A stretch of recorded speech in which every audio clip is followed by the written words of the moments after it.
Principio de oportunidad. Ahora vamos a hablar del concepto. Para ello hemos tomado la idea de diversos autores. Tenemos a Oré, que indica lo siguiente. Se puede conceptuar al principio de oportunidad como la facultad conferida al Ministerio Público de abstenerse del ejercicio de la acción penal en los casos establecidos por la ley y, si ya se hubiera promovido, a solicitar el sobreseimiento cuando concurren los requisitos exigidos por la ley. El siguiente autor es Meyer, que explica que oportunidad dentro de este contexto significa la posibilidad de que los órganos públicos a quienes se les encomienda la persecución penal prescindan de ella en presencia de la noticia de un hecho punible o inclusive frente a la prueba más o menos completa de su perpetración, formal o informalmente, temporal o definitivamente, condicionada o incondicionada por motivos de utilidad social o razones político-criminales. El siguiente autor que tenemos es Anaya, que respecto al principio de oportunidad expresa, aparece como una necesidad del orden político, criminal, a efecto de superar problemas de congestión procesal y penitenciaria, así como la evitación de procedimiento y sanciones, muchas de ellas tardías, que son innecesarias. Este principio permite hacer una selección de conductas que vía fórmulas de acuerdo o transacción penal pueden llegar a culminar anticipadamente y en muchos casos sin necesidad de haberse iniciado un proceso judicial, es decir, estando todavía a nivel de la investigación preliminar a cargo de la autoridad fiscal. Por último tenemos al autor Arbulú, que menciona que el principio de oportunidad es el anverso del principio de legalidad. La Constitución Política del Estado confiere al Ministerio Público el monopolio de ejercer la acción penal y de preservar la legalidad, pero frente a determinados supuestos puede abstenerse de ejecutar la acción en aras de la solución del conflicto provocado a partir de la transgresión de una norma penal. El Código Procesal Penal regula esta institución en el artículo 2, señalando los supuestos y procedimiento. Entonces podemos concluir que el principio de oportunidad es un método alternativo para ponerle fin de manera concisa a un conflicto. Es la facultad de no adelantar un proceso penal o iniciar un enjuiciamiento contra una persona por algún delito cometido de leve o mediana gravedad. A continuación, características del principio de oportunidad. El principio de oportunidad tiene como característica fundamental poner fin a la controversia sin tener la necesidad de que algunos casos lleguen a juicio oral y de esta manera que se pueda acelerar el juzgamiento. En primer lugar, resulta importante que conozcamos que estamos ante una facultad del fiscal. Esto quiere decir que la posibilidad de aplicar criterios de oportunidad es una facultad otorgada única y exclusivamente al fiscal, conforme así lo establece el artículo 2, inciso 1 de nuestro Código Procesal Penal. Y esto resulta lógico, ¿no? Al ser el Ministerio Público el encargado de la promoción de la persecución penal, de acuerdo así a lo establecido en nuestro inciso 5, artículo 159 de nuestra Constitución. Por lo tanto, ¿quién mejor que el guardián de la legalidad y quien lleva a cabo la investigación preparatoria para poder discernir las situaciones que ameritan o no llegar a un proceso penal formal? La siguiente característica es la taxatividad. Y esto nos hace referencia a que los fiscales no pueden aplicar arbitrariamente o a su antojo la oportunidad, sino que tienen que hacerlo ante casos concretos, ¿no? Donde se presentan las condiciones o supuestos que la norma indica. El fiscal no va a poder inventar criterios de oportunidad por sí mismo, ¿no? Esto nos hace pensar que la adopción de criterios de oportunidad de ninguna manera va a revocar la existencia, ¿no?, del principio de legalidad y sus distintas manifestaciones, sino que se constituye en el ordenamiento jurídico penal para de esta manera poder aplicar este principio de oportunidad. Así, este principio tiene también otra característica que es la excepcionalidad. Esta se va a encargar de restringir su aplicación únicamente en los casos en los que la ley faculta. Como efecto de esta aplicación de un criterio de oportunidad, también se emite una disposición final, ¿no?, que equivale a una cosa decidida, ¿no? Esto también va a implicar que otro fiscal quede impedido de promover u ordenar, ¿no?, que se promueva una acción penal por una denuncia que contengan los mismos hechos. Siempre esto que se hayan cumplido con la reparación a los que le obligó el imputado, ¿no? Por otro lado, en la aplicación de los criterios de oportunidad, la orientación no se halla en la búsqueda de una verdad material o histórica, sino que queda plasmada en la verdad procesal o legal, ¿no?, como en un proceso penal ordinario. Aquí más bien estaríamos ante un mecanismo alternativo de solución, el cual se busca mediante la equidad. Otra de las características es que su aplicación también está condicionada a garantizar que la víctima obtenga una justicia cuanto antes, ¿no? Esta es una forma de reparación inmediata del daño causado.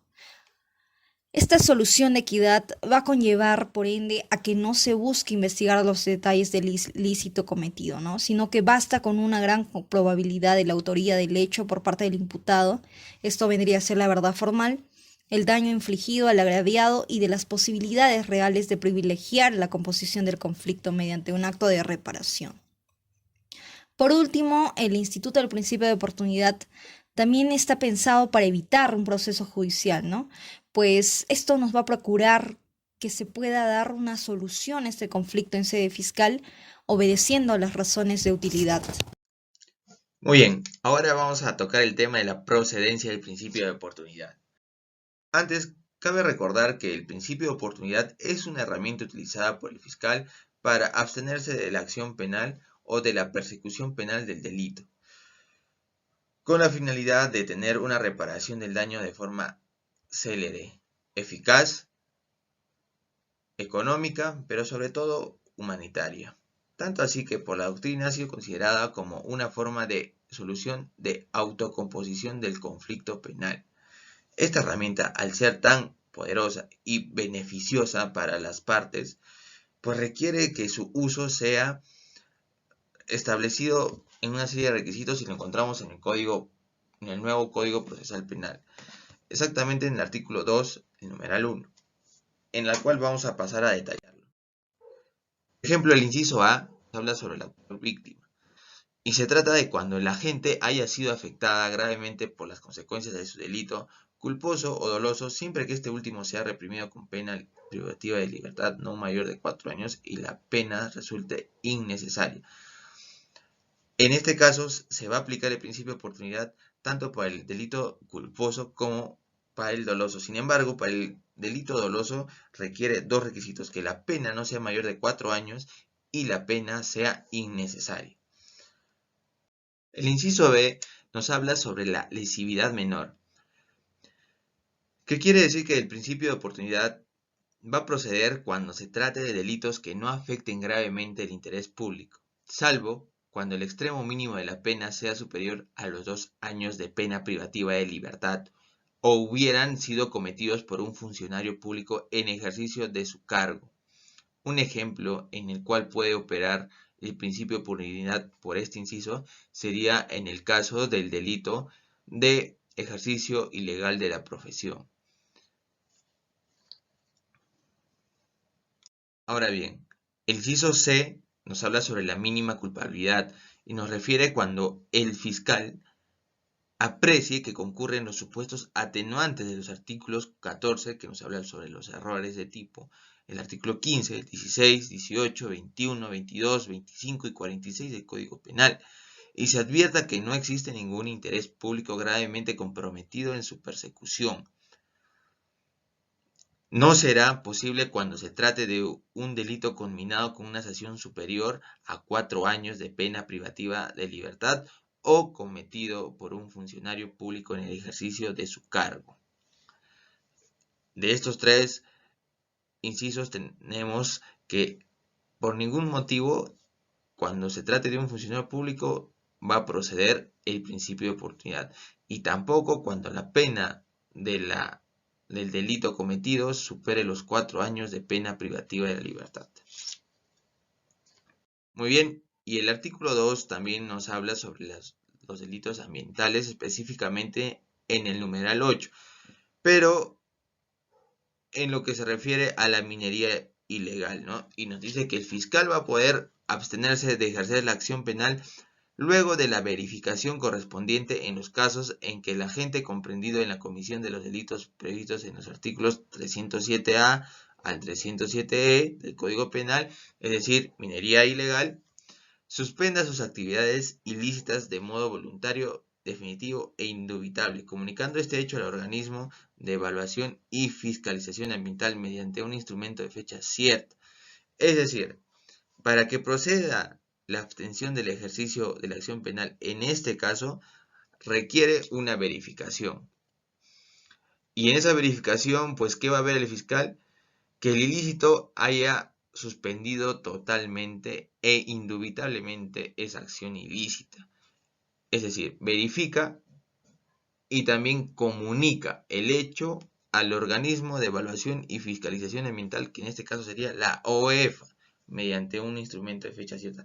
Solo con esos dos, la verificación y la comunicación, va a abstenerse del ejercicio de la acción penal. Es así que llegamos ahora a la improcedencia del principio de oportunidad. Es así que en el artículo 2 del mismo cuerpo legal, en el numeral 9, específicamente nos va a señalar en qué casos no procede el principio de oportunidad. El inciso A, por ejemplo, nos habla de la situación de reincidente o habitual. No va a proceder el principio de oportunidad cuando el denunciado tiene la condición de reincidente o habitual de conformidad con los artículos 46b y 46c del Código Penal. Cabe acotar que en estos dos artículos del Código Penal nos hablan que van a tener esa calidad cuando se trate de delitos dolosos, cuando reincidan o tengan habitualidad en los delitos dolosos.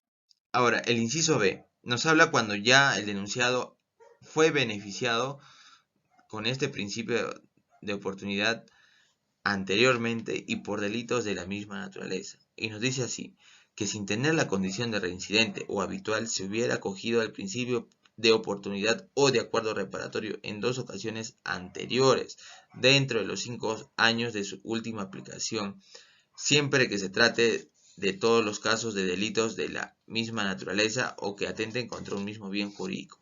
Es decir, que una tercera vez dentro de la aplicación última de los 5 años no va a proceder el principio de oportunidad, y sobre todo cuando se trate de los delitos de la misma naturaleza o que atenten contra el mismo bien jurídico, como puede ser el patrimonio, la vida, la salud, etcétera, etcétera. El inciso C, por su lado, nos habla que también, sin tener la condición de reincidente o habitual, se hubieran acogido al principio de oportunidad o acuerdo reparatorio dentro de los 5 años anteriores a la comisión del último delito. Esta vez no nos habla de la misma naturaleza de los delitos, solamente nos habla que ya haya sido beneficiado en una segunda oportunidad dentro de los 5 años anteriores de la comisión de un delito. El inciso D nos habla sobre el incumplimiento de la reparación en el acuerdo reparatorio o del principio de oportunidad. Tenemos que recordar para este caso que el principio de oportunidad lo que busca es resarcir el daño lo más pronto y lo más económico y sobre todo lo más eficazmente posible. Y por eso en este inciso D nos habla que sin tener la condición de reincidente o habitual se hubiera acogido con anterioridad al principio de oportunidad o acuerdo reparatorio y no haya cumplido con reparar los daños y perjuicios ocasionados o lo establecido en el acuerdo reparatorio. En ese caso no va a proceder el acuerdo y tampoco el principio de oportunidad. Cabe resaltar que en el último párrafo del trabajado artículo nos habla que no va a ser procedente tampoco el acuerdo reparatorio para los casos en que ya se hubiera promovido la acción penal. Para esos casos ya no es posible que el fiscal ejerza este principio o esta herramienta.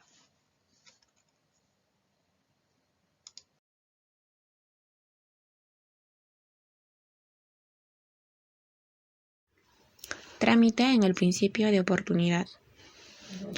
El fiscal emite de oficio una disposición promoviendo la probable aplicación del principio de oportunidad, citando al imputado a fin de que manifieste su consentimiento, personalmente o por escrito, con firma legalizada, al respecto en el plazo de 10 días calendario, a partir de la expedición de dicha disposición.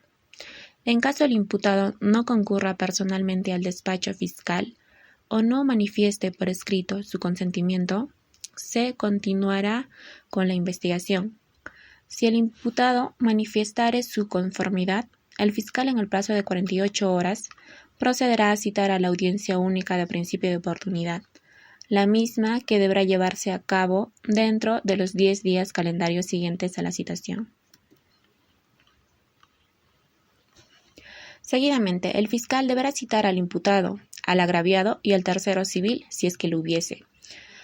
Si una o todas las partes no concurriesen, el fiscal dejará constancia en el acta respectiva, señalando en ese momento fecha para una segunda y última citación, la que no podrá exceder de los 10 días calendario. Si en la segunda citación inasistiese el agraviado, el fiscal podrá determinar razonablemente el monto de la reparación civil que corresponda. Si no asistiera ninguna de las partes, el fiscal dispondrá la continuación de la investigación. Ahora, en caso de las partes asistan a la audiencia única y el agraviado manifestase su conformidad, el fiscal procurará que las partes se pongan de acuerdo respecto al monto de la reparación civil, forma de pago, plazo, él o los obligados y cualquier tipo de compensación, si correspondiera y así se acordara. Luego, en caso de que las partes arriben a un acuerdo, el fiscal emitirá una disposición fiscal, continuando con el trámite de la aplicación del principio de oportunidad, indicando el monto de la reparación civil, la forma, el plazo de pago, él o los obligados.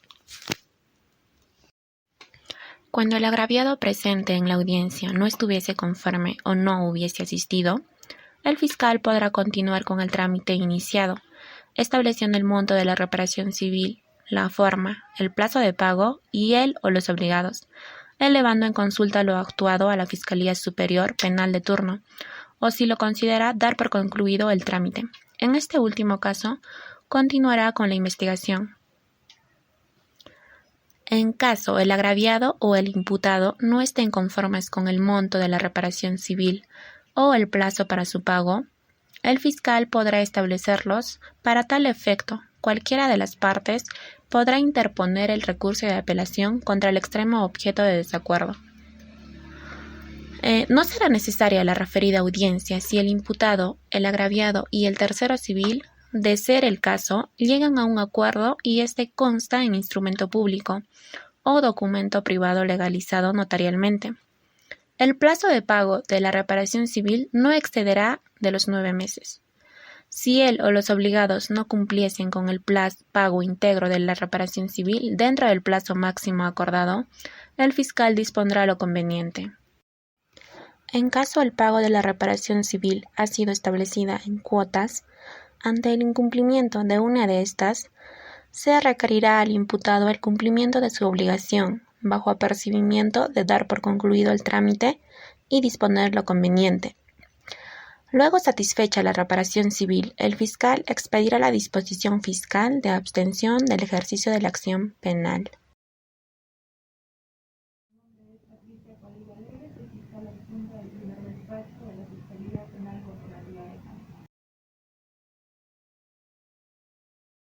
Es un mecanismo de solución y de negociación entre las partes, participa el imputado, el agraviado, y en este caso también el fiscal. De esta manera se puede llegar a un consenso y evitar algún recurso penal. Y finalmente se concluye con la abstención de la acción penal por parte del Ministerio Público. Si es que la parte no llegara a cumplir el acuerdo del principio de oportunidad, se puede llegar a un proceso inmediato o se retira la acción penal.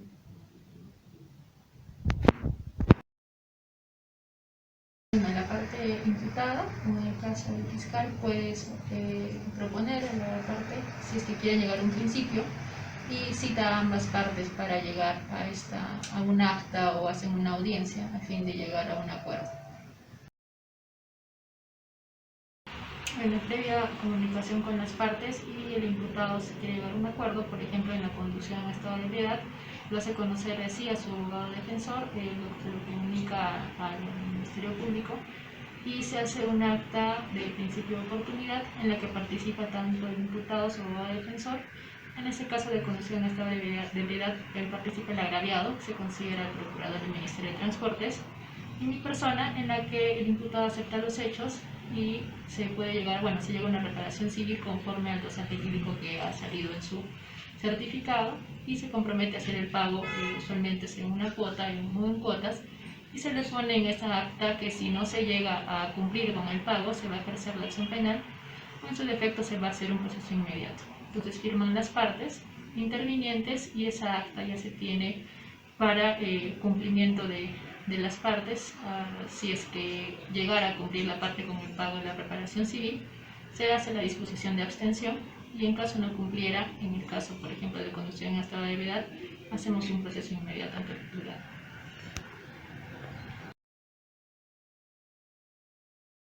Usualmente usualmente las dificultades están entre las partes y no se puede llegar a un consenso.